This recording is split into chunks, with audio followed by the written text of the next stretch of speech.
Assalamualaikum warahmatullahi wabarakatuh. Shalom, salam sejahtera bagi kita. Om Swastiastu, Namo Buddhaya, salam kebajikan. Selamat pagi untuk kita semuanya. Salam cerdas berbahasa Indonesia untuk seluruh rekan-rekan mahasiswa. Pada kesempatan pagi ini atau pada kesempatan kali ini, saya Nirena Ade Kristi akan menyampaikan topik penting berkaitan dengan mata kuliah umum bahasa Indonesia di setiap jenjang perguruan tinggi, yaitu topik yang akan saya bahas hari ini berkaitan dengan fungsi dan kedudukan bahasa Indonesia. Tentunya memiliki pertanyaan penting ya, kenapa harus mengetahui fungsi dan kedudukan bahasa Indonesia ini? Seberapa penting bahasa Indonesia ini di mata masyarakat? Bagaimana dengan Anda sebagai masyarakat Indonesia? Apakah Anda menyatakan atau sependapat kalau bahasa Indonesia itu memiliki fungsi dan kedudukan sangat penting dalam kehidupan kita sehari-hari? Baik, sampai dengan abad ke-21 ini, kita tahu perkembangan ilmu dan teknologi itu menunjukkan bahwa bahasa Indonesia sebagai bahasa nasional maupun sebagai bahasa pemersatu ya, dan juga bahasa Inggris sebagai bahasa internasional itu sangat berperan sebagai sarana komunikasi dalam kehidupan sehari-hari. Dalam bidang akademik, bahasa Indonesia itu telah menunjukkan perannya dalam berbagai disiplin ilmu, baik itu melalui bentuk-bentuk tulisan ilmiah seperti makalah dan skripsi. Pada dasarnya, interaksi dan macam-macam kegiatan akademik itu tidak akan sempurna atau tidak akan berjalan dengan baik dan benar dengan begitu saja.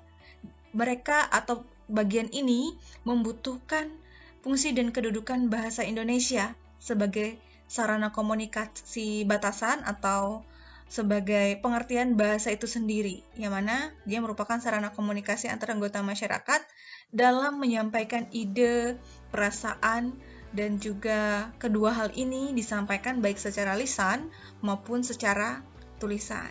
Untuk itu, saya akan mengenalkan kepada Anda hal-hal penting mengenai fungsi dan kedudukan bahasa Indonesia.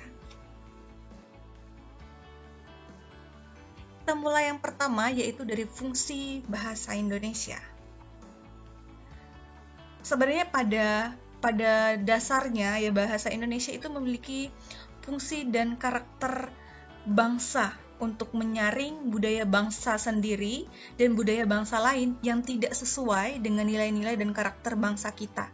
Nah, sedangkan kalau tujuan karakter bangsa kita ini untuk menanamkan jiwa kepemimpinan, menanamkan jiwa tanggung jawab kepada setiap pembelajarnya ya, atau orang-orang yang ada di lingkup pendidikan secara khususnya, karena nanti orang-orang inilah seperti Anda ya, salah satunya Anda itu sebagai generasi penerus bangsa yang ditugaskan untuk mengembangkan kemampuan Anda untuk menjadi manusia yang kreatif, manusia yang mandiri dan memiliki wawasan kebangsaan melalui kemampuan Anda menggunakan bahasa, khususnya bahasa Indonesia. Oleh sebab itu, di bagian ini bahasa Indonesia mengambil peran penting untuk mengayomi setiap pembelajarnya agar dapat menggunakan memposisi bahasa Indonesia ini dengan baik dan juga benar. Ada 3 fungsi bahasa Indonesia ya. Dalam aktivitas hari-hari kita tentunya merasakan betul ya fungsi dari ketiga fungsi bahasa ini. Ada fungsi secara umum, ada fungsi secara khusus, dan ada fungsi tujuan penggunaan. Kita mulai yang pertama dari fungsi secara umum. Secara umum, bahasa Indonesia ini memiliki 4 fungsi. Yang pertama, dia sebagai alat untuk mengungkapkan perasaan atau ekspresi diri. Fungsi pertama ini bermakna bahwa dengan bahasa, kita mampu mengungkapkan gambaran, maksud, atau gagasan dan perasaan kita. Nah, melalui bahasa kita dapat menyatakan secara terbuka segala sesuatu yang tersirat di dalam hati dan pikiran kita ya. Paling tidak itu ada 2 unsur yang mendorong kita untuk menyampaikan atau mengekspresikan perasaan kita. Yang pertama itu agar menarik perhatian orang lain terhadap diri kita. Kemudian yang kedua itu sebagai bentuk keinginan untuk membebaskan diri kita dari semua tekanan emosi. Nah, maksudnya apa ini ya? Ini masih di bagian fungsi umum yang pertama tadi. Untuk menyatakan atau menyampaikan ekspresi dan perasaan, kita tahu bahwa bahasa itu merupakan saluran seseorang yang melahirkan perasaan dan memungkinkan dalam hal ini masyarakat luas untuk bisa bekerja sama. Komunikasi itu merupakan akibat yang lebih jauh dari ekspresi diri. Nah, pada saat menggunakan bahasa sebagai alat komunikasi, berarti dia memiliki tujuan agar para pembaca atau para pendengar itu menjadi sasaran utama dalam komunikasi. Ini perhatian seseorang itu dapat memahami maksud dari perasaan penulis atau perasaan pembaca. Itu poin yang pertama tadi yang saya katakan dengan menarik perhatian orang lain terhadap diri kita. Kalau yang kedua tadi sebagai bukti ekspresi ya, nah itu sebagai bentuk untuk Anda mengambil perhatian ya. Jadi dia bersifat persuasi ya, mengajak gitu ya, mengajak seorang melakukan sesuatu atau bertindak sesuai dengan apa yang kita harapkan. Itu yang pertama. Nah, fungsi yang kedua secara umum itu sebagai alat komunikasi. Bahasa menunjukkan hakikatnya ya sebagai bagian dari kehidupan manusia. Karena manusia ini makhluk sosial, makanya dia selalu memerlukan orang lain sebagai mitra komunikasi. Ya, tidak mungkin dia berbicara sendiri, nanti disangka tidak waras. Ya. Ada dua cara yang dapat dipakai manusia untuk berkomunikasi, yaitu ada berkomunikasi secara verbal, alat komunikasinya, ada yang kedua itu secara non-verbal. Nah, kalau manusia itu berkomunikasi secara verbal, berarti dilakukan dengan menggunakan media atau alat bahasa. Bisa secara lisan, bisa secara tulis ya. Sedangkan kalau berkomunikasi secara nonverbal, dia dilakukan menggunakan media berupa aneka simbol ya, isyarat, kode, dan juga bunyi. Itu fungsi yang kedua secara umum. Fungsi yang ketiga secara umum, dia sebagai alat berintegrasi dan beradaptasi sosial. Untuk fungsi ini, dia menyatakan bahwa pada saat beradaptasi di lingkungan sosial, seseorang itu akan memilih bahasa yang dia gunakan tergantung dengan situasi dan kondisi yang dihadapi. Maksudnya, seseorang akan menggunakan bahasa non-standar ketika dia berbicara dengan teman-temannya, menggunakan bahasa non-formal ketika berbicara dengan rekan sejawat atau teman-teman seusianya ya, dan dia akan menggunakan bahasa standar atau bahasa formal ketika dia berbicara dengan orang tua atau orang yang dihormati. Nah, dengan menguasai bahasa, seseorang itu akan mudah untuk berbaur dan menyesuaikan diri dengan orang lain, baik itu dalam kelompok masyarakat luas, bahkan dalam kelompok bangsa lain. Ya, itu di poin ketiga. Poin keempat, sebagai alat kontrol sosial. Fungsi bahasa Indonesia secara umum untuk poin keempat ini menunjukkan bahwa bahasa mempengaruhi sikap, mempengaruhi tingkah laku dan tutur kata seseorang. Kontrol sosial itu dapat diterapkan pada diri sendiri dan juga secara umum pada diri masyarakat. Dia mengontrol kehidupan ya. Contohnya, buku-buku pelajaran itu digunakan sebagai kontrol sosial juga ya. Bahasa yang digunakan dalam buku pelajaran itu harus seperti apa, harus menggunakan bahasa yang seperti apa, ilmu atau pengetahuan disampaikan seperti apa ya. Ceramah agama juga ya, itu ada kontrol sosial tuh, harus dalam penggunaan bahasanya ya, tidak bisa nanti bisa menimbulkan perkara-perkara tertentu kalau tidak ada kontrol berbahasanya ya. Makanya orang-orang kadang-kadang bisa memanfaatkan kesalahan berbahasa kita untuk menjebak kita ya, dalam tanda kutip melakukan kesalahan. Di dalam organisasi ilmiah juga ya, ketika mengikuti diskusi, bahkan kita lihat iklan layanan masyarakat pun itu ada kontrol sosial bahasanya. Tidak boleh menggunakan bahasa yang vulgar atau mengandung unsur-unsur sara. Itu sudah bahasa memiliki kontrol sosial. Ya, selanjutnya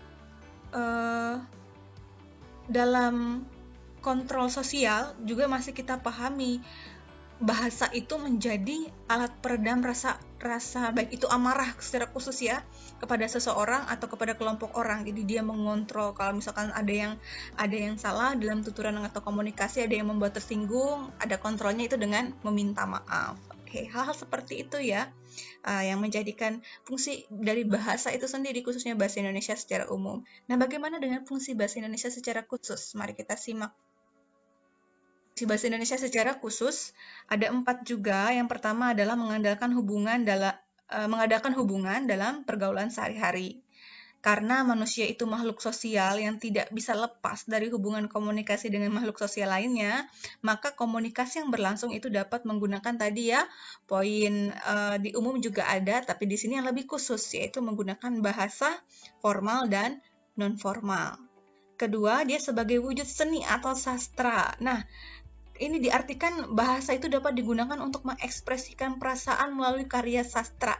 Contohnya, Anda suka membaca atau menulis puisi, menulis syair, menulis cerita, menulis lirik lagu, barangkali ya itu sebagai bentuk wujud seni dari fungsi bahasa. Lalu bahasa juga dipergunakan dalam mewujudkan dan mengekspresikan perasaan Anda dalam bentuk karya seni atau karya sastra ini seringkali memiliki ada makna denotasi di dalamnya, makna yang tidak sebenarnya. Nah, disitulah letak seninya. Ada pilihan-pilihan kata atau diksi yang memiliki makna tersirat dari apa yang Anda sampaikan. Dalam hal ini, nanti diperlukan pemahaman yang lebih mendalam lagi agar bisa mengetahui makna dari setiap hal yang ingin disampaikan dalam seni atau sastra itu sendiri. Ketiga, fungsinya adalah untuk mempelajari bahasa-bahasa kuno. Apa ini maksudnya? Mempelajari bahasa kuno itu akan dapat mengetahui peristiwa atau kejadian yang terjadi di masa lampau. Karena bahasa kuno itu berbeda dengan bahasa Indonesia saat ini ya. Di pertemuan pertama saat kita mempelajari tentang hakikat dan sejarah bahasa Indonesia sudah saya terangkan ya bahwa kita bisa mengenali tulisan-tulisan dalam bentuk prasasti ya, atau dalam bentuk peninggalan sejarah itu sebagai bentuk mempelajari komunikasi dari bahasa-bahasa kuno. Manusia perlu melakukannya untuk apa? Untuk mengantisipasi kejadian yang mungkin dapat atau terjadi ya kembali di masa yang akan datang, atau hanya sekadar memenuhi rasa ingin tahu saja tentang latar belakang dari suatu hal. Misalnya ya tadi untuk mengetahui asal muasal suatu budaya yang ditelusuri melalui naskah-naskah kuno seperti penemuan prasasti-prasasti tadi ya. Kemudian untuk yang terakhir, untuk poin fungsi khusus itu mengeksploitasi iptek, ilmu pengetahuan dan teknologi, karena pada dasarnya jiwa dan sifat keingintahuan yang dimiliki oleh manusia itu, dan karena manusia ini punya akal dan pikiran itu sebagai suatu anugerah yang luar biasa dari Tuhan ya, maka manusia itu akan selalu mengembangkan berbagai hal untuk mencapai kehidupan yang lebih baik. Jadi pengetahuan di sini dia dimiliki oleh setiap manusia karena dia bentuknya didokumentasikan dalam bahasa supaya manusia lain itu juga dapat mempelajarinya, dapat menggunakannya, dapat melestarikannya untuk kemajuan iptek di masa atau zaman mendatang. Itu dia 4 fungsi secara khusus. Kita lanjutkan lagi untuk tujuan penggunaan. Jadi fungsi bahasa Indonesia yang ketiga dipandang atau dilihat dari tujuan penggunaan. Ada 5. Ini poinnya sedikit lebih banyak ya dari 2 bagian tadi. Ada 5 yaitu secara praktis, secara kultural, artistik, edukatif, dan politis. Kalau dia ditinjau dari segi praktis, bahasa Indonesia itu karena tadi digunakan sebagai komunikasi dan interaksi antara anggota masyarakat, jadi dia memiliki fungsi praktis dalam pergaulan hidup sehari-hari. Sebagai alat komunikasi, itu fungsi praktisnya. Kemudian kalau dia sebagai fungsi kultural, bahasa Indonesia itu digunakan sebagai alat untuk menyimpan atau menyebarkan dan mengembangkan kebudayaan. Jadi lebih kepada kebudayaan karena kata kuncinya kultural ya. Jadi bahasa Indonesia dimanfaatkan untuk sarana menyimpan, menyebarkan, dan mengembangkan kebudayaan. Yang ketiga, artistik. Wah, ini berkaitan dengan seni dan sastra tadi ya. Fungsinya artistik itu bahasa digunakan sebagai alat untuk menyampaikan rasa estetis atau keindahan manusia melalui karya seni maupun karya sastranya. Yang keempat, bahasa Indonesia itu edukatif, karena bahasa digunakan sebagai alat penyampaian dan pengembangan iptek. Lalu kalau yang politis, kita tahu bahwa bahasa digunakan sebagai alat untuk mempusatkan bangsa dan juga menyelenggarakan administrasi pemerintahan, karena kedua hal itu bagian penting dalam politis. Itu dia fungsi bahasa Indonesia, 3 bagian sudah saya jelaskan. Silakan nanti jika ada pertanyaan boleh dituliskan di dalam kolom komentar.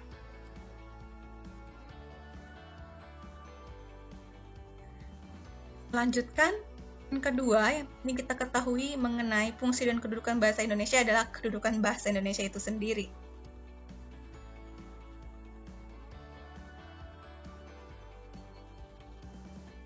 Hasil rumusan seminar, bukan seminar ya, ini perkumpulan atau kegiatan momen Sumpah Pemuda yang dilaksanakan pada tanggal 28 Oktober 1928 ya, terutama di poin 2 dan 3 itu menunjukkan bahwa kedudukan bahasa Indonesia itu sebagai bahasa nasional. Nah, sedangkan kedudukan yang kedua berdasarkan bunyi Undang-Undang Dasar 1945 bab ke-15 dan pasal ke-36 menyatakan bahwa bahasa Indonesia itu sebagai bahasa negara. Jadi ada 2 kedudukan bahasa Indonesia. Yang pertama sebagai bahasa nasional, yang kedua sebagai bahasa negara. Mari kita simak maksud dari kedudukan bahasa Indonesia sebagai bahasa nasional. Yang pertama itu sebagai lambang kebanggaan nasional. Nah, maksudnya lambang kebanggaan bahasa nasional di sini dari kegiatan atau perumusan seminar politik bahasa nasional yang pernah diselenggarakan pada pertama kalinya itu pada tahun 1975, ada beberapa penegasan mengenai kedudukan bahasa Indonesia itu sebagai bahasa nasional. Yang pertama, dia sebagai lambang kebanggaan nasional. Ini artinya lambang kebanggaan nasional ini bahasa Indonesia itu memancarkan, ya dalam tanda kutip memancarkan nilai-nilai sosial budaya luhur bangsa Indonesia. Nah, dengan keluhuran nilai ini yang mencerminkan bangsa Indonesia ini, kita harus dengan bangga menggunakan bahasa Indonesia. Kita harus menjunjung bahasa Indonesia. Kita harus mempertahankan bahasa Indonesia. Sebagai relasi kebanggaan kita terhadap bangsa Indonesia, kita harus memakai bahasa Indonesia tanpa ada rasa malu, tanpa ada rasa rendah diri, bahkan acuh tak acuh ya terhadap bahasa Indonesia. Kita harus bangga menggunakan dan memelihara serta mengembangkan bahasa Indonesia itu. Kemudian, yang kedua, bahasa Indonesia itu berfungsi dari segi sebagai bahasa nasional, berfungsi sebagai lambang identitas nasional. Kalau tadi lambang kebanggaan, yang kedua ini lambang identitas nasional. Nah, maksudnya karena fungsi bahasa ini sebagai identitas nasional itu alat pemersatu berbagai masyarakat yang berbeda-beda. Apa yang berbeda? Yang berbeda itu latar belakang sosial, budaya, dan bahasanya memungkinkan masyarakat Indonesia ini yang memiliki beragam latar belakang sosial, budaya, dan bahasa ini dapat menjadi satu dalam kebanggaan, dalam cita-cita, dan dalam rasa senasib sepenanggungan ya melalui bahasa Indonesia. Dengan bahasa Indonesia ini, bangsa Indonesia itu merasa aman dan merasa serasi hidupnya, sebab tidak ada merasa saling bersaing atau tidak lagi merasa seperti dijajah oleh masyarakat atau suku lain. Nah, apalagi dengan adanya kenyataan bahwa dengan menggunakan bahasa Indonesia, identitas suku dan nilai-nilai sosial budaya daerah yang masih tercermin ya banyak dalam bahasa daerah masing-masing itu akan tersamarkan ya atau bahkan hilang ya ketika kita menggunakan bahasa Indonesia. Kedudukan bahasa daerah itu memang masih sangat diperlukan ya. Kita harus tetap jangan goyah sedikit pun dalam penggunaan bahasa daerah, tapi kita bisa menempatkan diri pada suatu situasi tertentu nanti ya untuk penggunaan bahasa daerah itu dapat dijadikan sebagai referensi ya atau memperkaya dari bahasa Indonesia itu sendiri. Itu poin 2. Poin 3, Poin 3 itu alat pemersatu. Ini masih bertalian ya dengan poin kedua untuk poin 3 ini, karena fungsi bahasa Indonesia itu sendiri sebagai alat pemersatu antar budaya daerah. Tadi ya saya jelaskan di poin kedua, bahasa Indonesia itu sering kita rasakan manfaatnya dalam kehidupan sehari-hari, ketika kita sedang berada di suatu wilayah atau daerah yang kita tidak bisa menggunakan, atau kita tidak tahu, atau kita tidak mampu ya, masih belum ya, bukan tidak ya, belum mampu menguasai bahasa di daerah setempat. Bayangkan saja apabila kita ingin berkomunikasi dengan seseorang yang berasal dari suku lain dengan latar belakang bahasa berbeda, nah mungkinkah kita dapat bertukar pikiran atau saling memberikan informasi? Sulit kan? Saya orang Dayak, Anda orang Jawa, saya ada di tanah Jawa, tapi saya belum bisa ya, ingat, belum bisa menggunakan bahasa daerah, bahasa Jawa. Jadi saya akan pakai bahasa Indonesia untuk berkomunikasi. Nah, itu caranya ya. Itu biar kita misalkan tidak tersesat di daerah atau di masyarakat yang kita tidak mengenal bahasa daerahnya. Kita akan menggunakan bahasa Indonesia untuk menanggulangi masalah atau keadaan kita ketika kita berada di wilayah atau daerah yang kita tidak kuasai bahasa daerahnya. Nah, dengan bahasa Indonesia ini kita dapat saling berhubungan untuk berbagai aspek kehidupan ya. Bagi pemerintah, tentunya segala kebijakan dan strategi yang berhubungan dengan ideologi, ya, berhubungan dengan ideologi di sini bisa menjadikan bahasa Indonesia ini untuk strategi penghubung antara ideologi politik, ekonomi, apalagi sosial budaya, pertahanan, dan keamanan. Atau itu disingkat dengan Ipolexosbudhankan. Kepanjangan juga ya. Oke, nggak apa-apa. Nah, itu untuk mempermudah masyarakat mendapatkan informasi ya. Nah, akhirnya nanti alat penghubung ini ya, untuk fungsi alat penghubung akhirnya nanti untuk peningkatan pengetahuan kita. Apabila pengetahuan kita meningkat, berarti tujuan pembangunan bangsa Indonesia itu sendiri cepat tercapai, yaitu bagaimana caranya tadi ya, dengan menggunakan bahasa Indonesia. Oke, itu yang pertama. Kedua, kedudukan bahasa Indonesia itu kalau dipandang atau dinilai dari bahasa negara. Tadi bahasa nasional, sekarang bahasa negara, dia berfungsi ada beberapa ya. Pertama, sebagai bahasa resmi. Apa maksudnya?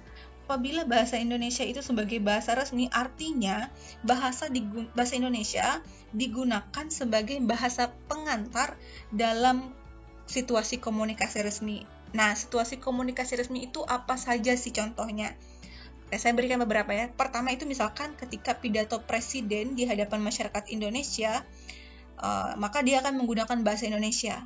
Bahasa Indonesia di sini sebagai perwujudan kedudukan bangsa Indonesia sebagai bahasa Indonesia itu sebagai bahasa resmi negara. Komunikasi di sekolah lagi ya. Komunikasi di sekolah dan perguruan tinggi seperti saat ini ya, dalam hal bahasa Indonesia itu menjadi perwujudan fungsi bahasa Indonesia sebagai bahasa pengantar resmi, penggunaan bahasa Indonesia dalam dunia pendidikan. Nah, dunia apalagi ya, politik ya, ada juga ya. Dunia politik juga menjadi salah satu perhatian penting juga, khususnya ketika rapat anggota DPR ya. Dalam hal ini bahasa Indonesia itu merupakan perwujudan fungsi bahasa pengantar perhubungan tingkat nasional. Contoh lainnya juga penggunaan bahasa Indonesia dalam buku-buku ilmu pengetahuan ya. Jadi dia menjadi perwujudan fungsi bahasa Indonesia sebagai bahasa resmi di dalam pengembangan iptek, itu dalam bahasa resmi. Berikutnya ini tadi sudah ya, bahasa pengantar resmi tadi di dalam pendidikan, kemudian contoh-contohnya sudah saya sajikan. Bahasa resmi dalam tingkat nasional berkaitan dengan kehidupan atau ranah politik di Indonesia tadi, dan terakhir itu sebagai bahasa resmi dalam pengembangan kebudayaan dan iptek. Oke, itu saja saya rasa yang perlu saya bagikan pada kesempatan kali ini.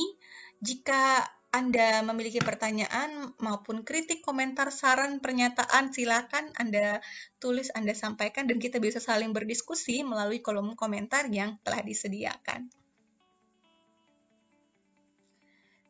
Jangan lupa untuk terus mengutamakan bahasa Indonesia, melestarikan bahasa daerah dan menguasai bahasa asing. Kita patut bangga memiliki atau mempunyai bahasa Indonesia ini. Sampai jumpa dalam video perkuliahan berikutnya. Saya harap Anda selalu dalam keadaan sehat dan baik serta penuh sukacita. Wassalamualaikum warahmatullahi wabarakatuh. Salam sejahtera bagi kita, Om Swastiastu, Namo Buddhaya, salam kebajikan. Sampai jumpa.